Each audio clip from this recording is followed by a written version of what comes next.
ওরা যেটা বলেছে ডিলিট হয়ে গেছে, ট্রাইব্যুনালে যতক্ষণ না কেস করবেন কোনো রকম কিছু সহযোগিতা করা যাবে না।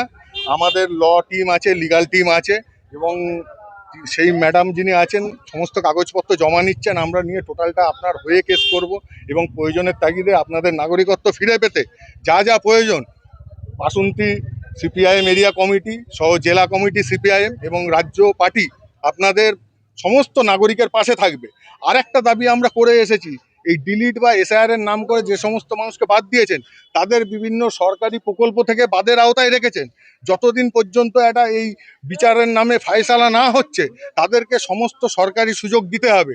আপনারা আজকের দিনে দাঁড়িয়ে রাজ্যের ইনকাম তলানিতে ফেলে একটা সময় এই নতুন যে সরকার বিজেপি সরকার তারা মমতা ব্যানার্জির সাথে হাতে হাত মিলিয়ে আমাদের সিঙ্গুরকে সোনার শ্মশান বানিয়েছে, সোনার বাংলা বানাতে গিয়ে সোনার শ্মশান বানিয়েছে।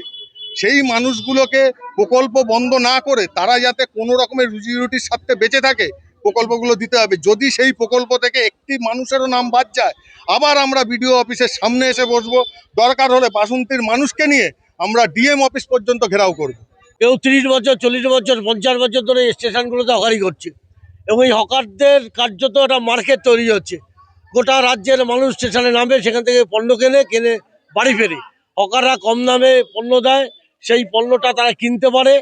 5 টাকার চা পায়, 10 টাকার জল পায়, 10 টাকার ঝালমুড়ি পায়। এই খাবারগুলো কম পয়সায় যাত্রীরা পায়। আজকে দাঁড়িয়ে যখন এই মার্কেট তৈরি হয়েছে, তখন আমাদের দেশের সরকার কার্যত ডবল ইঞ্জিন সরকার হিসাবে যারা স্বীকৃতিও দিচ্ছে, তারা যারা বলছে কার্যত ভয় চলে গেছে, ভরসা এসছে, সেই সরকারই প্রথম দিন থেকে কার্যত এদের উপর বুলডোজার চালাচ্ছে। কেন? নির্বাচনের আগের প্রতিশ্রুতি, আদানি আম্বানিদেরকে, রিলায়েন্সকে স্টেশনগুলোকে বিক্রি করতে হবে। ফলে সেই কারণে গরিবদের হটিয়ে বড় লোকদের এই জায়গা একটা দিয়ে দিতে হবে বলেই এই চক্রান্ত শুরু করেছে।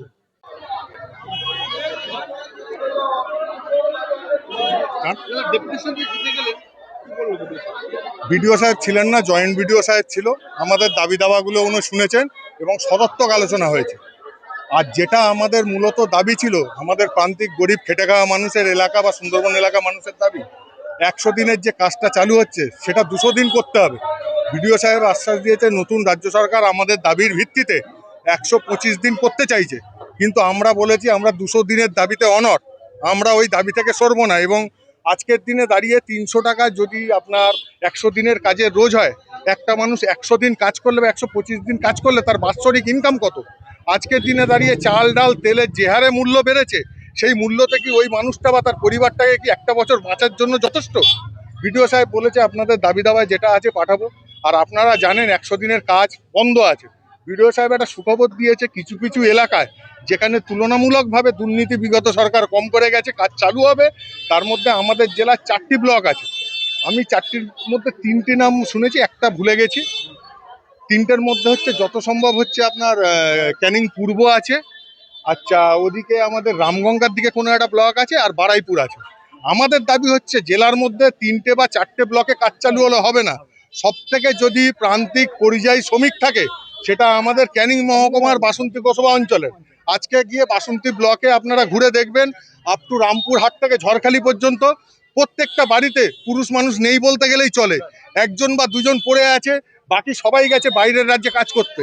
কদিন আগে আপনারা দেখেছেন একটা 15 বছরের কিশোর ফ্যামিলিকে বাঁচানোর তাগিদে বাবাকে দেনার দায় থেকে বাঁচাতে 15 বছর বয়সে শিশু শ্রমিক হয়েও সে তারাতলায় কাজ করতে গেছিল। আমরা কিন্তু জানতে পারতাম না তারাতলায় ওই মর্মান্তিক দুর্ঘটনা না ঘটলে। আমাদের বাসন্তী বিধানসভা থেকে রামচন্দ্রখালী এবং বাসন্তী জিপির 5 জন শ্রমিক ছিল, সেই 5 জনের মধ্যে একজন বাচ্চা, 2 জন মারা গেছে, আর শুনলাম একজনের হাত পুরো পার্মানেন্টলি কেটে গেছে। এই যে ভিডিও অফিসে যে ডেপুটেশন দিলেন, যে আপনাদের নামগুলো ডিলিট হয়ে গেছে, যে বৈধ ভোটারের নাম ডিলিট হয়ে গেছে, সেগুলো কেমন ভাবে সাহায্য করতে পারবে ভিডিও সাহেব? ওরা যেটা বলেছে ডিলিট হয়ে গেছে, ট্রাইব্যুনালে যতক্ষণ না কেস করবেন কোনো রকম কিছু সহযোগিতা করা যাবে না।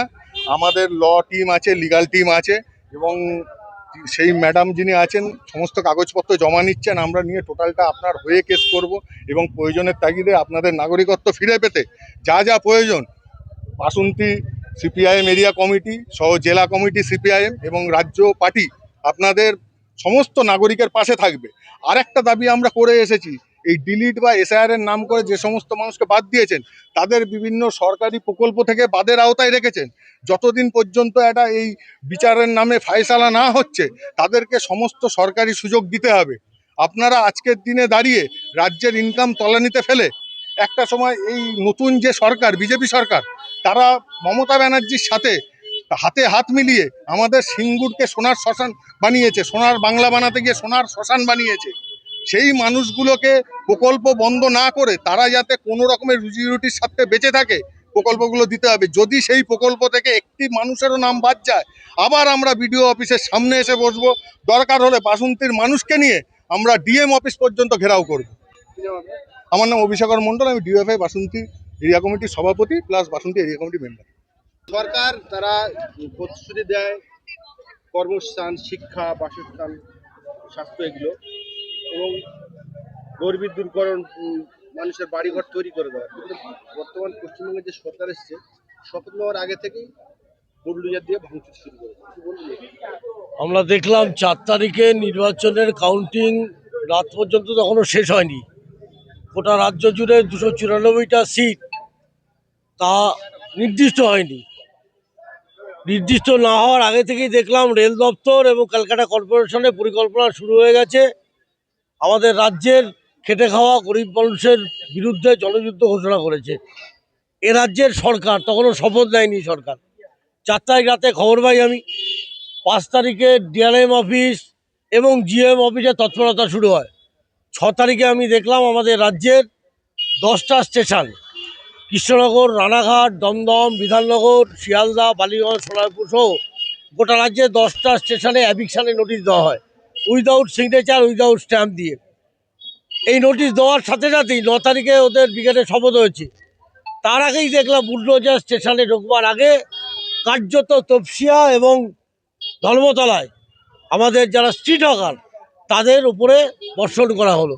এই যে স্প্ল্যানেড বুলডোজার দিয়ে স্টেশনগুলো ফাঁকা করা হচ্ছে, উদ্দেশ্যটা কি বলে মনে করেন? একটাই উদ্দেশ্য, গোটা রাজ্য জুড়ে কেউ 30 বছর, 40 বছর, 50 বছর ধরে এই স্টেশনগুলোতে হকারি করছে এবং এই হকারদের কার্যত একটা মার্কেট তৈরি হচ্ছে।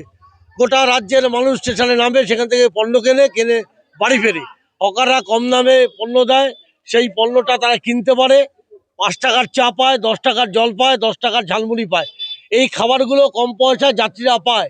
আজকে দাঁড়িয়ে যখন এই মার্কেট তৈরি হয়েছে, তখন আমাদের দেশের সরকার কার্যত ডবল ইঞ্জিন সরকার হিসাবে যারা স্বীকৃতিও দিচ্ছে, তারা যারা বলছে কার্যত ভয় চলে গেছে, ভরসা এসছে, সেই সরকারই প্রথম দিন থেকে কার্যত এদের উপর বুলডোজার চালাচ্ছে। কেন? নির্বাচনের আগের প্রতিশ্রুতি, আদানি আম্বানিদেরকে, রিলায়েন্সকে স্টেশনগুলোকে বিক্রি করতে হবে। ফলে সেই কারণে গরিবদের হটিয়ে বড় লোকদের এই জায়গা একটা দিয়ে দিতে হবে বলেই এই চক্রান্ত শুরু করেছে।